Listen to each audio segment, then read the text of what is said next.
Hi everyone and welcome back to my channel. I am Caspian and I read a lot of books. As you probably know, I read mainly library books. I want to change that a little bit in the future. I talked about that in my April wrap-up. But today I am gonna give you a reading update. So I'm gonna talk about and kind of review, but not go too deep into 3 books. So I did question if I would just talk about 2 and then 2 more soon, but I have just DNF'd or soft DNF'd a book. I'm going to talk about that towards the very end of this video. And I haven't really decided what I want to read yet, so I don't know really. I might even take a few days off reading. No, probably not. Probably not. So we have the worst, not the worst, but we do not have good May weather here in Sweden. I was hoping to be able to give you an update from outdoors soon, but the temperature is not May worthy. And it's cold. It's cold. So that will have to wait. So the first book I'm going to talk about today is the first book I read in May. And I don't have it here because I returned it 5 days ago now.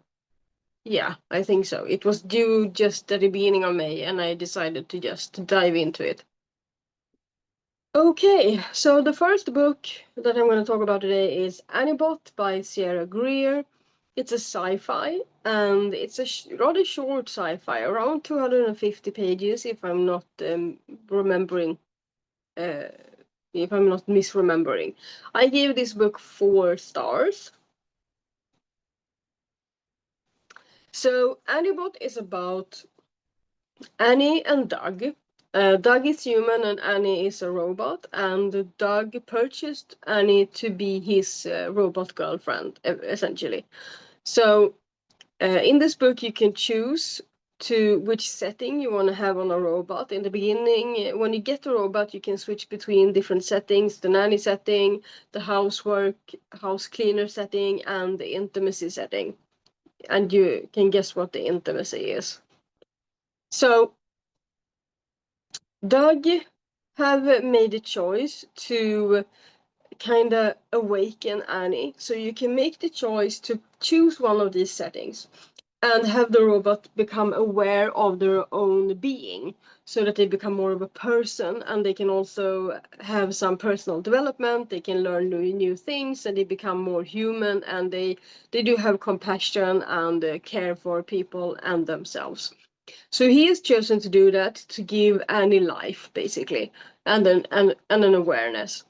And when you do that, you choose one of 3 settings. And he chose the intimacy setting because he wanted a girlfriend. And he thinks that he can teach her to cook what he wants her to cook and clean the way he wants her to clean. And he's like really pedantic. Is that he's almost OCD about, and I don't use that term lightly. So he is really controlling about like how clean everything is, and like if there's a crumb there or a crumb there, he will go bananas. So in this book, we continue to follow Doug, that is a rather controlling person, and then Annie, that tries to please him. And then throughout the book, we follow how her awareness is changing, and how she's becoming more restless, and how she starts to question things.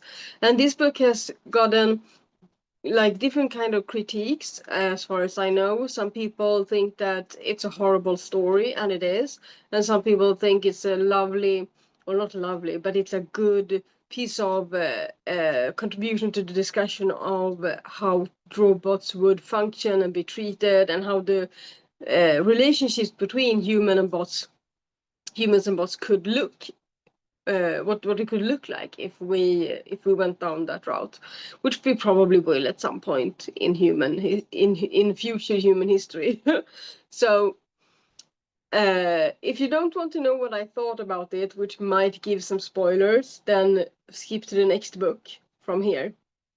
Now you know I gave it 4 stars and you know the premise of the book. So I went from The Perfect Marriage, that book, with anger, right into this one and became equally angry. I thought it was a me problem at first. I was like, why am I so angry all the time? But it wasn't a me problem because Doug is horrible. He is this controlling boyfriend that wants to shape Annie into the perfect woman, and he says that she can choose things, but it's like she can choose A or B, and he decides what A or B is. And he's the worst kind of human when it comes to men in relationships. He's like one of those people that should do a lot of inner work before even considering having a relationship. He is not ready to have an equal partner.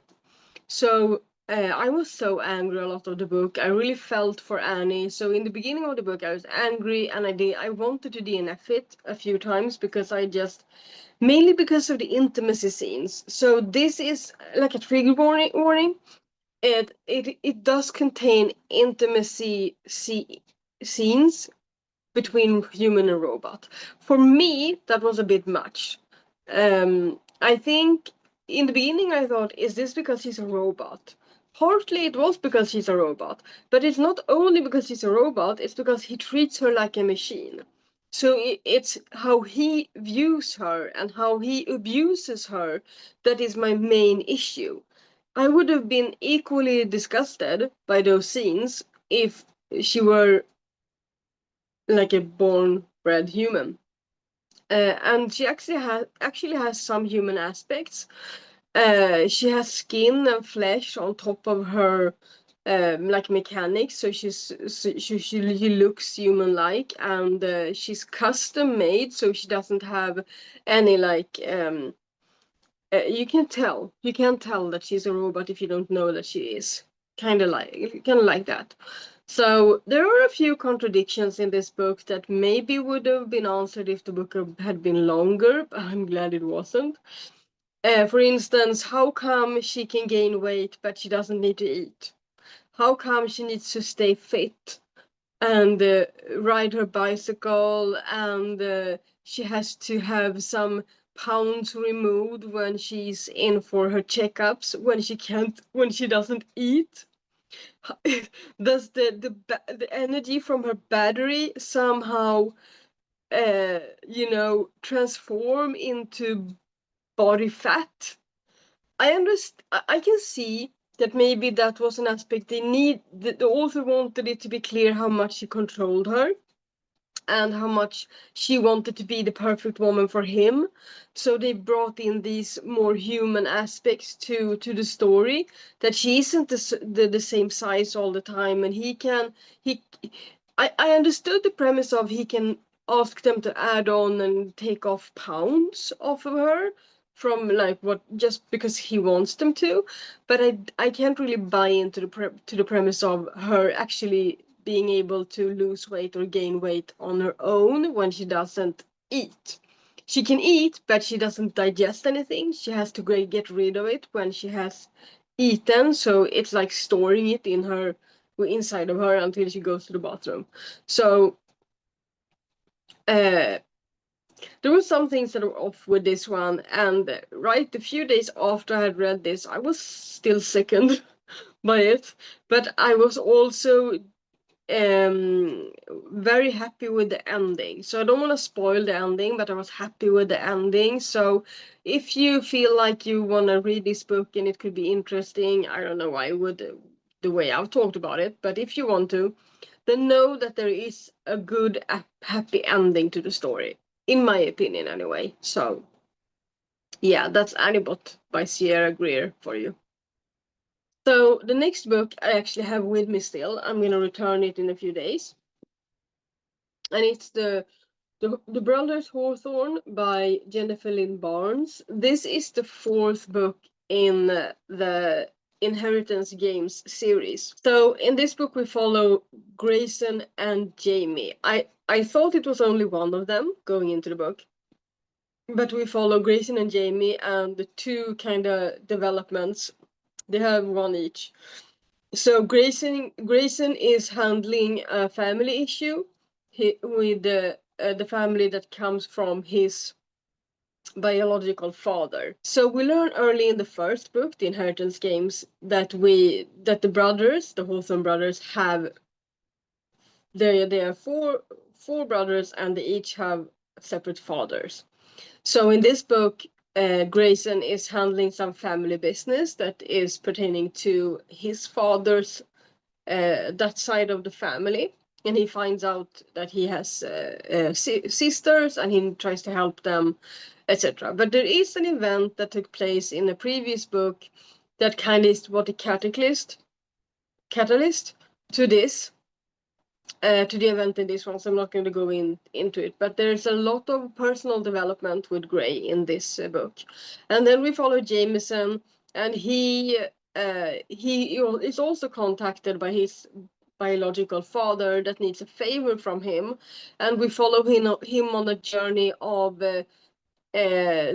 wanting to do this for his father because he's intrigued by the adventure that it contains, and then we follow him through personal development of what does my father mean to me, how much do I really want to please him, I do, and we follow that struggle within him, and then on the way there he finds out about other family members and a lot of the backstory of that side of his family, and yeah, and of course Avery is a part of the book. We follow those two, and we also follow the other brothers are also a part of the book, but they are more like helpers.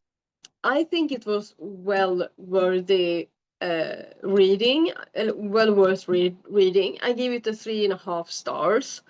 And so this is a mystery. There's no fantasy or anything in this. This is a simple mystery. And the games continue, you could say. So there are more books. After this one, there are the grandest game, and then after that, it's Games Untold. So I'm hoping to sink my teeth in that pretty soon, because I enjoyed this. I did not enjoy it as much as the other books. I think mainly because when it came to one of the storylines, there was just, it could have ended halfway and I would have been satisfied. And then there was several opportunities for the author to wrap it up, that part of the story, and it kind of just dragged on a little bit.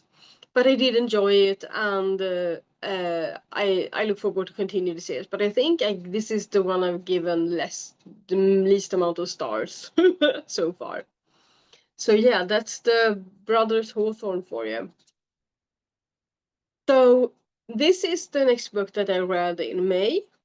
So far, it's only the 10th of May when I found this. So this book I think spoiled me for the rest of May, maybe, hopefully not, because I gave this a 5 star. This is the third book in the Ex Hex series. This is The Wedding Witch by Erin Sterling, and this book is set around Christmas, and I think the other two books were set around Samhain or Halloween. So I don't think you can read only this book or read this book first. I think you can only read this one if you don't care about the other two. You can do that, but you will be spoiled if you read this one first.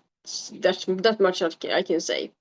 So in each book we follow different couples, and we follow a new Penhallow brother. So in the first book we follow Rhys Penhallow. In the second book we follow Wells Penhallow, and in this book we follow Bowen Penhallow.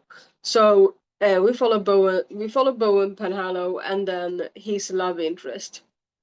And in this book, the storyline is that they are trying to find. They are trying to find. No, they're not trying. He's not trying to find. The female main character in this book is trying to find some jewelry that she would be paid a lot of money to retrieve. And she's kind of a treasure hunt. I don't know her job description, but she's the person that retrieves things, and then she gets a bounty to have been able to retrieve it. And it's not always legal the way she gets a hold of things. But I think most often there's just money exchange, and she just buys stuff and then sell them to other people. But so in this one, she she signs up for a big one, and Bowen and her go together, and then they end up traveling back in time, and they have to get back. And they don't know really why they have traveled back in time, because they weren't the ones doing the spell. It was someone else doing the spell, so they have really no idea. And this was it was witty, I really loved the humor and the banter between them, and banter and humor is like a red thread throughout the three books, and it's only gotten better, I think. And I think the female main character in this book, Tamsin, I think she's my favorite character overall. I do think that the brothers, even though they are different, I think they come across when you get to know them, they're basically the same like the same kind of good guy inside, with wishes and hopes and dreams, and how they view women, and they're good representations of a modern man with like positive masculinity and healthy masculinity. Absolutely, it's just that sometimes I think they could be more like nuanced, especially I think Bowen and Wells could be more different, but I think I give them a bit of uh, benefit of the doubt, because they're brothers, so they might be that alike, you know. So I really enjoyed this one. It's a 5-star for me. And they are spicy. Just so you know, they are spicy. And I would, if you have read the Dream Harbor series, or one of the books in the Dream Harbor, it's kind of the same level of spice, I would say, and it's my level of spice, actually. So yeah, 5 stars to the Wedding Witch. I don't have much more to say other than that I loved it. I flow through the book, and I wish there were more of them. And I want them so I can reread them in like the correct season, during the correct season. Yeah, kind of. I really loved it. I hope there are more of these, or like more from the author in this kind of with this kind of humor, and with the humor and the banter, and yeah, I loved everything. The pacing of the books was very good as well. I never felt bored. I never felt like it was going too fast. Of course, in all of these books, there are a level of things happening fast in the romances, and you have to kind of know that going in. Those are the 3 books that I have read so far in May. Annibot, Brothers Hawthorne, and The Wedding Witch. I did tell you I soft DNF'd one. And this is the book I am soft DNFing. So this is the second book in the Tomes and Tea series by Rebecca Thorne. This is A Pirate's Life for Tea. And in this book we continue to follow Chiante and Reina. And we also follow Bobby and Serena. So I'm not going to talk too much about who's who, but I'm soft DNFing this for 2 reasons. One is that I want to like it. I want to find myself in a while from now wondering, I wonder what will happen to Serena, Bobby, Reina, and Chiante in that book. I think I'm going to borrow it again. And I want that to happen, because I do like where this could go. The other reason I'm soft DNFing it is because I feel stressed about reading it, because it's due in 3 days and I can't see myself finishing this, like powering through it in 3 days. If I'm gonna read this, I want to take my time. It's not that big, or like it's 365 pages or something, and I want to, you know, take my time with it. I feel stressed having to read 80% of it in 3 days. I don't like that because I'm soft DNFing it at 20%. So those are the two reasons I'm soft DNFing it. I feel stressed reading it and I want to like it because I can see where the plot is going and I like the plot of the story. Now to the reason why it's a DNF for now. And it's because I was hoping that this would have more focus on the plot of the story. But we follow, like I mentioned, 4 people. We follow all of these 4 people and their emotional state. And this is too much emotion for me. And it's overtaking the plot so far. So it's just too much. Too many emotions, too much romance. I'm not for it. I'm too invested in the plot to for that right now. I think and I hope that even in the future I can pick this up knowing that there's gonna be a lot of romance, and thinking, well, okay, I know that now. I want to keep reading it because I want to know where the story goes. But for now, I'm not into it. Maybe this will resurface later in this year because I did enjoy the first book. Yeah. So I'm sad about it. I'm sad about it. If I knew how, I would make this like sound now. You know, edit in the sound. So yeah. So those are my 3 reads and 1 DNF so far, and yeah. Let me know if you have read any of these, if you liked any of these. So thank you for watching, and cheer for me to find a good read next time, something that at least gives me joy, and that I don't want to DNF. So thank you, and happy reading, and I hope you enjoy whatever you're reading right now or whatever you read next. Tjingeling!